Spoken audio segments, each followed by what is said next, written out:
Bonjour les amis. Aujourd'hui on va voir une micro-formation pour le réseau accessible de 5 techniques de guerre à appliquer aux TPE-PME parce que nous sommes dans un monde où les choses deviennent assez compliquées. On va commencer par Sun Tzu. Sun Tzu qui a écrit L'art de la guerre en 600 ans avant Jésus-Christ.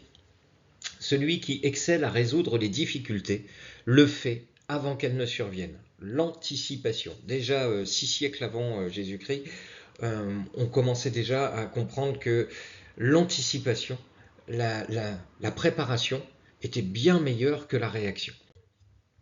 Alors pourquoi je fais cette micro-formation aujourd'hui? Parce que elle a été suggérée par un agent immobilier qui m'a expliqué que à partir du donc c'est une loi de 2025 qui va s'appliquer en 2026, en août 2026, à partir d'août 2026, une restriction au démarchage téléphonique à destination des particuliers. C'est quelque chose de très compliqué quand un modèle économique s'effondre, puisque de très nombreuses agences immobilières, mais pas que, beaucoup d'entreprises qui sont liées à la vente à destination des particuliers se servaient jusqu'à présent du téléphone pour pouvoir démarcher. Et bien ça va devenir interdit, notamment pour un certain nombre de lois. C'est déjà le cas pour le CPF, la rénovation énergétique, etc. Je vous invite à aller voir ça sur Google, de googler ça. La restriction au démarchage téléphonique va être effective à partir de août 2026 avec des amendes très très fortes. Il y a aussi une actualité qui est liée au détroit d'Ormuz. Alors au moment où je réalise cette vidéo, nous sommes le 13 mai 2026, donc notre cher Donald n'est pas encore allé voir les Chinois, mais néanmoins on sait déjà que on a une explosion des prix du carburant, on a une diminution de la population en France, on a une diminution de la consommation depuis le début du mois de mai de 30% sur les hydrocarbures. Nous avons une forte dépendance au numérique. Alors encore un enjeu puisque la forte dépendance au numérique aujourd'hui, elle est liée à des techniques sur les présences de vos sites internet grâce au SEO, donc au Search Engine Optimization, grâce aux réseaux sociaux qui sont pour l'instant toujours gratuits, grâce à des portails qui sont dédiés, grâce à l'intelligence artificielle, mais tout ça va se modifier dans les mois qui viennent, puisque l'intelligence artificielle est en train de faire en sorte que l'humain ne fréquente plus les réseaux, les sites internet, Google, etc., les moteurs de recherche tels que nous les avons connus jusqu'à présent. On parle même de GEO, c'est-à-dire de Generative Engine Optimization. Autrement dit, c'est mon site n'est plus optimisé pour être lu par un humain, mais il est optimisé pour être lu par une intelligence artificielle. Il y a Google Ask Maps qui va arriver, qui a déjà été déployé aux États-Unis en mars 2026, en Inde en mars 2026, et on sait que quand Google fait ça, généralement 6 mois après, c'est l'Europe qui va développer ça, et Ask Maps va aussi détruire un grand nombre d'habitudes qui ont été faites, puisque c'est une révolution sur Maps. Depuis 10 ans, il n'y avait pas eu de véritable forte révolution. Bref, il y a un environnement dans lequel tout est délétère, tout est compliqué. Les entreprises doivent faire face pour continuer à exister à l'ensemble de ces facteurs. Et donc, il faut bien comprendre que la micro-formation que je fais aujourd'hui, c'est d'appliquer 5 techniques de guerre, de guérilla et de guerre pour vos entreprises. Pourquoi? Parce que sur la réalité du terrain, en fait, vous avez des tas de faiblesses, vous avez des tas de fragilités. Et quand je dis vous, j'inclus mon entreprise aussi dedans. Parce que, en fait, sur ces faiblesses, il suffit d'un point qui soit une véritable faiblesse pour que tout l'édifice s'écroule. Donc, chacune de nos entreprises recèle une ou plusieurs failles qui peuvent être liées à vos clients, à votre trésorerie, à vos fournisseurs, à du recrutement, parce que ça aussi c'est compliqué, à de la visibilité, à de l'organisation interne-externe, à une dépendance à certains outils numériques, voire à une nécessaire évolution du numérique, une charge mentale du dirigeant, mais aussi une charge mentale des équipes, et c'est rarement une seule et unique chose qui va détruire toute l'entreprise d'un coup. C'est quand le bateau fait eau de toutes parts, comme dirait Michel Audiard.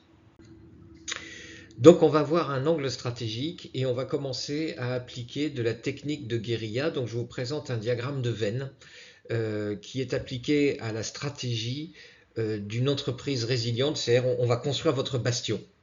Ce bastion, il va être fait de 5 compétences qui est la reconnaissance, c'est-à-dire, on va voir dans le détail après, donc la reconnaissance, la sécurisation aux dépendances, l'occupation du terrain, la mobilité, l'agilité, et le moral des troupes, et la priorisation des actions, donc pour avoir une entreprise qui va pouvoir vous permettre d'avoir une résilience face aux événements, de permettre de consolider votre activité face à tous ces événements. Donc ces 5 points-là, ce sont ces 5 techniques qui sont issues des techniques de guerre. La première, c'est de la reconnaissance, donc c'est de l'observation. La deuxième, c'est de réduire les fragilités de votre système. La troisième, c'est de l'occupation terrain, c'est-à-dire être visible par l'ensemble de vos clients. De la mobilité, on va plutôt appeler ça de l'agilité. Et bien sûr, le moral des troupes, c'est préserver la capacité de décision, en fait. Dans le détail, ça donne quoi? La première des choses, c'est la reconnaissance. C'est-à-dire qu'il faut connaître ou reconnaître votre terrain de jeu et les enjeux de vos objectifs. Parce que si vous n'avez pas un avis objectif sur l'ensemble de votre activité et de ce qui se passe sur votre marché, il y a un danger. Et ce danger va être lié à une fragilité de votre mécompréhension du tapis de jeu sur lequel vous êtes en train d'activer votre entreprise. Donc, la première des choses, c'est de suivre les signaux faibles. Vous savez, il y a une expression qui dit quand il y a un doute, il n'y a pas de doute. Appliquez ça à votre marché. Vous devez écouter les remontées terrain. Dire non, ce n'est pas un souci. Je vous prie de m'excuser. Écouter les remontées terrain veut dire prendre en compte tout ce qui revient. Et ne pas nier. C'est-à-dire que j'ai souvent entendu des chefs d'entreprise dire « Ouais, mais ça fait 20 ans qu'on me le dit, qu'on m'explique ça comme ça. » Oui, il y a une différence entre les gens qui se justifient pour ne pas avoir réussi et les remontées terrain. Vous devez observer aussi vos clients. Comment se passent les changements de vos clients? Pourquoi est-ce qu'ils passent d'une entreprise, d'une prestation à une autre? Pourquoi ça se produit? Qu'est-ce qui fait que vous avez des menaces entrantes? Et puis, vous devez aussi surveiller vos dépendances à un certain nombre d'éléments qui sont liés aux enjeux du terrain. Donc, par exemple, ça se traduit comme ça, il peut y avoir une baisse de votre carnet de commandes ou une baisse dans l'activité de renouvellement de vos contrats avec vos clients, une prise de délai de plus long, on l'a bien vu dans l'immobilier aussi. Alors je reprends l'immobilier, tout le monde peut comprendre. Donc en 2025, il y a eu un étirement de la prise de décision.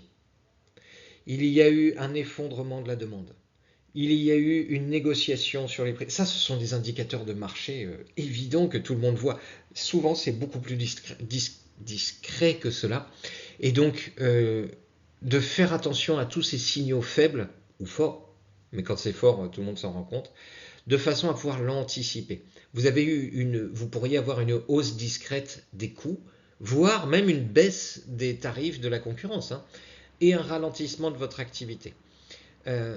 En fait, ce que vous devez observer, c'est quand les tendances de votre marché, quand les tendances de votre activité ont tendance à bouger, ces tendances évoluent dans un sens ou dans un autre, et ça contraint votre entreprise à réagir.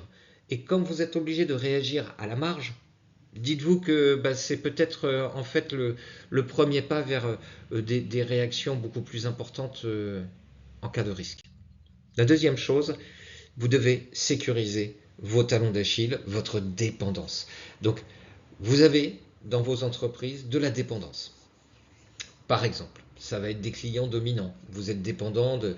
Je le sais, j'accompagne des indépendants qui essaient de vivre de leur activité et qui ont du mal à le faire et qui donc vont, eh bien, par exemple, devenir professeurs, enfin formateurs dans un organisme de formation, ou alors ils vont travailler à mi-temps dans un... Bref, ils vont construire une partie de leur revenu sur des clients uniques et dominants. Euh, à l'inverse, vous avez aussi des fournisseurs critiques. Parfois, vous avez un fournisseur qui, s'il change ses conditions, ben, détruit votre business model. Vous pourriez avoir des outils indispensables, voire des outils qui sont un usage habituel et qui obligent à modifier cet outil ou qui l'obligent à le sécuriser. Et puis, vous pourriez aussi avoir des compétences qui sont détenues par une seule personne dans l'entreprise, c'est-à-dire le mnémonique de l'entreprise. Donc, par exemple, eh ben, vous avez un seul et unique gros client. Vous avez une dépendance à Google ou à Meta, voire une dépendance à un savoir-faire par un prestataire. Par exemple, les réseaux sociaux. Beaucoup d'entreprises sont à la merci pas que des community managers, je tape sur personne, mais vous avez des entreprises qui disent ouais, mais ça je ne sais pas le faire, je le délègue, et puis tout à coup les tarifs augmentent et ça fragilise votre business et votre rentabilité. Vous pourriez avoir un seul et unique commercial qui lui va faire la loi en fait, parce que comme c'est la seule et unique ressource, l'expérience, le mnémonique de l'entreprise une fois de plus, eh ben, il peut imposer ses conditions, voire même fragiliser la structure en cas de mauvaise humeur. Et puis vous pourriez avoir aussi un fournisseur unique ou un ou deux fournisseurs sur un marché sur lequel, si les conditions augmentent, ça va tout faire s'effondrer. Donc on va prendre l'exemple du carburant. Aujourd'hui, vous avez un seul et unique fournisseur qui sont les producteurs de carburant, mais en tout cas, vous devez tous faire le plein à la pompe et la pompe à essence et le prix du carburant, on en est tous dépendants. Et quand on a une activité qui dépend du trajet logistique, eh bien ça fragilise toute la structure, tout le marché. Et ça entraîne sur notre marché actuel énormément de spéculation. Et cette spéculation fait augmenter les tarifs. Cette augmentation des tarifs fragilise l'emploi, fragilise la décision, fragilise les investissements, donc rend tout ça extrêmement délétère. L'indice, c'est qu'à un moment donné, c'est trop calme. C'est-à-dire que votre activité, elle fonctionne trop bien. Quand votre activité fonctionne trop bien et qu'il n'y a rien à faire, c'est qu'il y a un problème très très très proche qui arrive. C'est Jamel Debbouze quand dans le film d'Alain Chabat, Astérix et Obélix, il fait c'est trop calme. J'aime pas trop ça comme c'est un petit peu trop pas trop calme. Je ne sais plus comment il le dit, mais bref, c'est vraiment ce moment-là où tout est calme. C'est un problème, ça va changer. La troisième chose, c'est d'occuper le terrain. Vous avez un savoir-faire merveilleux, mais comment vous le faites savoir? Et souvent, le faire savoir est issu d'un bon sens commercial et jamais d'une analyse. Retenez qu'une entreprise qui est peu visible est une entreprise vulnérable. Il y a des contre-exemples, il y a des licornes, c'est-à-dire des entreprises qui font plus d'1 milliard d'euros dont personne n'a entendu parler. Mais ce sont des éléments rares. On va plutôt prendre le parti du fait que vous êtes sur un marché avec des concurrents et que si le concurrent communique mieux que vous, tant pis pour vous. Et donc, vous devez aujourd'hui, plus que jamais, développer votre présence en local. Ça peut être au travers de réseaux d'affaires, ça peut être au travers de votre fiche Google Business Profile, ça peut être au travers de présence de flyers, attention à la loi sur les flyers. Bref, vous devez avoir une présence beaucoup plus impliquée en local. Il faut sortir de chez vous et aller prospecter. Vous devez publier des cas réels, c'est-à-dire que si vous êtes sur les réseaux sociaux, expliquez la transformation que vous avez proposée à vos clients. Mon client était là, il est arrivé là, grâce à ma solution, il a pu se transformer et arriver à ça. Vous devez également absolument renforcer toutes les recommandations que vous pourriez avoir, c'est-à-dire d'une part solliciter vos clients, d'une part solliciter vos fournisseurs, d'autre part solliciter vos fournisseurs, solliciter vos réseaux d'affaires, solliciter l'intégralité des personnes qui sont capables de vous recommander. Vous avez aussi le devoir d'améliorer votre visibilité sur Google. Donc, on va rentrer dans les exemples. Avec des avis clients détaillés. Alors, les avis clients détaillés, je vous invite à aller regarder la micro-formation que j'ai faite il y a 2 semaines enfin 2 semaines ou un mois, peu importe. C'est une vidéo, c'est pas la dernière, c'est l'avant-dernière vidéo sur le Google Ask Maps. Dans cette vidéo sur Google Ask Maps, je vous prie de m'excuser, j'explique comment faire un commentaire efficace sur votre fiche Google. Et donc vous demandez à vos clients de dire où est-ce que vous étiez, où est-ce que vous êtes arrivé et comment moi je vous ai aidé à atteindre cet objectif. C'est comme ça qu'on demande un avis Google. Vous devez avoir des publications sur le terrain. Ça veut dire quoi? Ça veut dire que vous devez montrer que vous êtes présent auprès de votre communauté et utiliser les réseaux sociaux pour ça. Donc vous devez avoir une présence sur les réseaux sociaux, une présence adaptée. Si c'est en B2B, c'est-à-dire d'entreprise à entreprise, c'est sur LinkedIn, mais pas que. Si votre cible ce sont les particuliers, le B2C, eh bien c'est Facebook, Instagram, potentiellement TikTok. Je m'adresse aux entreprises qui sont inscrites dans la vraie vie, je ne parle pas des entreprises qui vendent à distance du PDF et autre chose via Google.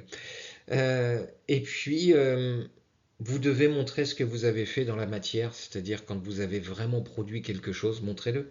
Parce qu'on ne fait confiance qu'aux riches. Ça veut dire quoi? Ça veut dire que si vous réussissez, vous êtes capable de réussir pour votre client. Donc, le marché vous accordera de la confiance si vous avez des preuves sociales de vos réalisations. La quatrième chose en termes de guérilla, c'est de rester mobile. Vous ne devez jamais rester figé dans vos ancrages, dans votre façon de voir. Pourquoi? Parce que le fait de rester figé, immobile, ajoute de la lenteur et dans un marché qui évolue en permanence avec des menaces de partout, vous devez être agile. Vous devez être agile, vous devez être capable de réagir très rapidement. Ce sont les structures les plus lentes qui sont les plus exposées. Donc, comment on peut faire ça? Vous devez être capable de tester rapidement des solutions. Par exemple, vous avez distribué une campagne de flyers. Est-ce que vous avez mesuré le retour des flyers que vous avez distribués? Moi, je vous le dis, une campagne de flyers aujourd'hui, c'est entre 0,5 et 1% de taux de retour. Autrement dit, vous avez distribué 100 flyers, vous devriez avoir une réponse. Vous avez 0 réponse, ça veut dire que votre flyer était mauvais, ou alors que vous n'en avez pas distribué assez, et que donc vous devez pouvoir réitérer en essayant de nouveaux flyers. Mais ça peut aussi être essayer d'autres offres de prestations, d'autres façons de faire. Bref, vous devez pouvoir tester très rapidement la mise en place de nouveaux process. Pourquoi? Parce que vous devez pouvoir prendre des décisions très rapidement et vous ajuster au plus vite. Et vous devez absolument limiter ce qu'on appelle les entonnoirs, c'est-à-dire des moments où tant que cet entonnoir-là n'est pas résolu, vous ne pouvez pas passer à la suite. Dans un livre qui s'appelle Le but, un processus de progrès permanent, cette théorie des entonnoirs a donné naissance au lean management, etc. Et vous devez comprendre que pour agir rapidement, vous devez savoir comment atteindre un objectif le plus vite possible avec le moins de contraintes possible. Ça ne veut pas dire qu'il faut contourner les textes, contourner les lois et ne pas s'embêter avec les législations, mais ça veut dire que vous devez pouvoir justement, en tenant compte de tous ces éléments-là, connaître non pas le plus rapide de A à B, mais le plus efficace pour aller de A à B.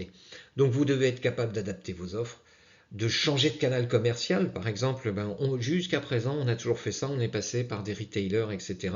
Il est peut-être temps de passer à la vente en direct. J'en sais rien. L'évolution rapide des usages de l'intelligence artificielle, j'accompagne énormément d'entreprises en ce moment. Retenez un chiffre, 28% des entreprises aujourd'hui ont déjà intégré au moins une solution d'intelligence artificielle. Bon, la plupart du temps, dans 80% des cas, c'est pour faire ce qu'on appelle de l'intelligence artificielle générative, produire des mails, produire du résultat, etc. Mais ça fait qu'1 an et demi que les entreprises le font. Et moi, je l'observe. La plupart des entreprises que j'accompagne aujourd'hui sont déjà en train de se doter de systèmes qui automatisent, alors non pas des automatisations d'intelligence artificielle, mais qui automatisent et qui comprennent le process de l'entreprise et qui sont capables, tel un copilote, d'accompagner l'entreprise en lui disant: est-ce que tu as pensé à ça, est-ce que tu as fait ci, bref, de faire gagner un temps phénoménal à l'entreprise pour qu'elle soit plus agile, plus rapide et donc par rapport à son concurrent, plus en capacité d'aller conquérir des parts de marché. L'ajustement tarifaire peut aussi faire partie d'une stratégie. Personnellement, je ne change pas mes tarifs, c'est une autre stratégie dans laquelle j'explique à mes clients que je ne spécule pas à cause d'un environnement délétère. Les PME, elles, euh, par rapport aux grandes structures, donc les gens qui écoutent mes vidéos sont des TPE, PME, elles ont un avantage phénoménal, c'est qu'elles sont agiles, elles sont capables de modifier très rapidement leur comportement versus une grosse entreprise qui, elle, va devoir passer par le CODIR, par un certain nombre d'informations descendantes et de structures descendantes pour s'adapter.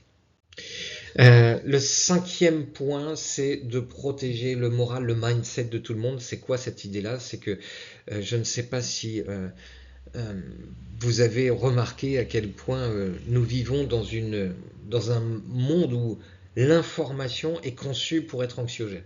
Pourquoi? Parce que si je vends de l'information, il faut que je sois le plus sensationnel possible pour que les gens restent avec moi. Et donc je vais surenchérir sur le vocabulaire, sur la façon de faire, sur le choix des informations que je vais distiller, etc.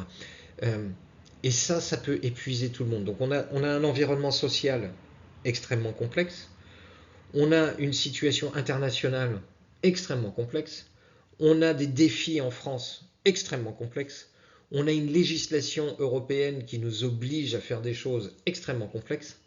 On peut même arriver à conclure que en fait, finalement, l'Europe ne veut pas qu'on fasse du business. En fait, l'Europe, elle veut qu'on fasse du business propre.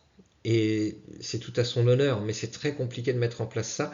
Et heureusement que l'intelligence artificielle est arrivée. Bref, ne pas s'épuiser. Alors, 90 à 95% des entreprises en France ont moins de 10 salariés. Donc, je ne parle pas des grands groupes et tout ça, je parle à la masse des entreprises, à la masse des chefs d'entreprise.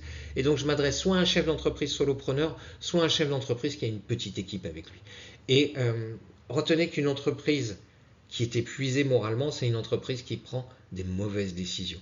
Alors comment on doit faire ça? Eh bien on doit clarifier ses priorités. Et les priorités, c'est pas le vœu de fin d'année, au mois de décembre, et bonne année, qu'est-ce que tu vas faire l'année prochaine? Ah, je me suis donné des super objectifs, et puis au mois de mars, tout le monde a oublié. Ça sert à rien. Il faut plutôt clarifier les priorités, c'est-à-dire qu'est-ce qui est important. En un, qu'est-ce que je dois préserver? En deux, qu'est-ce que je dois faire? En trois, qu'est-ce qui est important, etc. De façon à prioriser tout ça, et ça va peut-être amener à éliminer des offres et à prioriser d'autres offres. Réduire les zones de flou, c'est là où c'est incertain, je clarifie, je continue ou je continue pas. Je simplifie mon organisation. J'arrête tous les process à la noix, etc. J'arrête tout ce qui est complexe et qui me coûte par habitude, qui ne me coûte pas par intelligence. Et stabiliser l'intégralité de la communication interne quand on est solopreneur, c'est aussi intéressant d'avoir sa propre communication, d'écrire les choses et de les clarifier. Donc il y a pour cela l'année des 12 semaines qui est une excellente méthode d'organisation. Donc on va arrêter d'accumuler les urgences, on va arrêter de procrastiner. Par exemple, un plombier chauffagiste ne devrait pas avoir des devis en souffrance. Oui, je sais. Et j'ai des discussions avec des plombiers chauffagistes, donc oui, je sais ce que je suis en train de dire. Mais ça, c'est un usage qu'on ne peut plus se permettre. Ma priorité, c'est pas la clé à molette et le chantier. Ma priorité, c'est la stabilisation de mon business. Quitte à aller faire moins de devis, mais pour les rendre plus rapidement et être plus efficaces. Donc il y a aussi la surcharge du dirigeant. Pour ça, il y a la matrice d'Eisenhower qui est qu'est-ce qui est urgent et rentable, qu'est-ce qui est urgent et non rentable, qu'est-ce qui est non urgent rentable et qu'est-ce qui est non urgent non rentable. Trier tout ça. Les tensions en interne. Des tensions en interne, ça peut être des tensions avec des salariés, des collaborateurs, ça peut aussi être des tensions avec des partenaires dans un réseau d'affaires, ça peut être des tensions avec des fournisseurs, ça peut être des tensions avec des clients. On va supprimer toutes ces tensions. On va analyser, comprendre, éliminer. Et puis, la perte de visibilité, c'est à un moment donné, il faut prendre de la hauteur. Il faut analyser tout ça, il faut poser des choses. Bref, le moral des équipes ne tient qu'à une chose, c'est quand on clarifie la situation, le moral suit généralement de façon intense. Donc, moi ce que je vous propose pour finir cette micro-formation, c'est d'identifier dans votre entreprise une dépendance critique, un signal faible que vous pouvez voir, une zone de vulnérabilité importante, une décision qui prend trop de temps et une source actuelle de surcharge mentale. Vous détectez tout ça, vous les listez et vous les résolvez. C'est le seul truc à faire. Et vous allez voir que quand vous allez faire ça, en fait, vous allez soulever d'autres lièvres qui vont venir naturellement parce que on ne soulève pas un point indépendamment d'un autre. On lève un point et finalement, accroché à ce point, il y a encore d'autres problèmes qui sont sous-jacents. C'est si vous retirez une plante de la nature, vous verrez qu'il y a des racines en dessous. Pour passer à l'action, eh bien moi ce que je vous invite à faire c'est de me contacter pour obtenir le PDF de cette micro-formation, donc contact@pascalpercheron.fr. Et puis vous pouvez demander à votre intelligence artificielle, vous lui renseignez ce PDF dans l'intelligence artificielle et puis vous lui donnez ce prompt qui est un prompt qui va vous aider à structurer tout ça, à mieux clarifier votre entreprise afin de pouvoir prendre le contrôle là-dessus. Voilà, j'espère que ces techniques de guérilla et de guerre appliquées à votre entreprise vont vous aider à pouvoir passer cette année 2026 qui est très compliquée pour l'ensemble des entrepreneurs. Et d'ici là, je vous souhaite une excellente journée et vous savez où me trouver si vous avez besoin de moi. Au revoir.